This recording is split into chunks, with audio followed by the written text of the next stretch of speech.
અને વીજ લાઇનના વળતર મુદ્દે રાજકોટના ખેડૂતો લડી લેવાના મૂડમાં જોવા મળ્યા। 3 તાલુકા ખેડૂતોએ જિલ્લા કલેક્ટર સમક્ષ ઉગ્ર રજૂઆત કરી।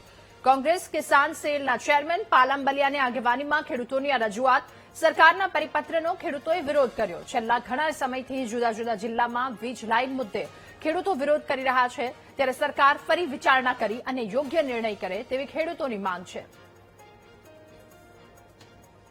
કાયદાઓનો જે અમલ કરવાનો છે એ ન કરે તો સ્વાભાવિક છે ખેડૂત તરીકે અમારે લડવું જોઈએ।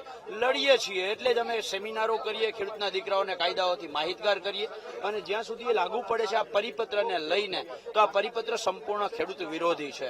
કારણ કે અમારી માંગ હતી માર્કેટ ભાવના 4 ગણા વળતર આપવામાં નથી આવ્યું। અમે કહેતા હતા કે અમારા જોખમ સામેની પોલિસી તૈયાર કરો, એ પોલિસી તૈયાર કરવામાં નથી આવી।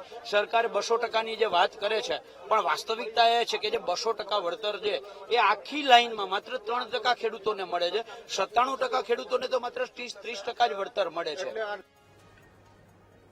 તો ખેડૂતોની એક જ માંગ છે કે યોગ્ય વળતર નહીં તો વીજ પોલની કામગીરી પણ નહીં। સરકારે જે પરિપત્ર જાહેર કર્યો છે તેનો પણ ખેડૂતોએ ઉગ્ર વિરોધ નોંધાવ્યો। ખેડૂતોનું કહેવું છે કે જો ખેતરોમાં વીજ પોલ લગાવવા છે તો તમામ ખેડૂતોને યોગ્ય અને સમયસર વળતર મળે। આ માંગ સાથે આજે ખેડૂતોએ કલેક્ટર કચેરીએ રજૂઆત કરી છે।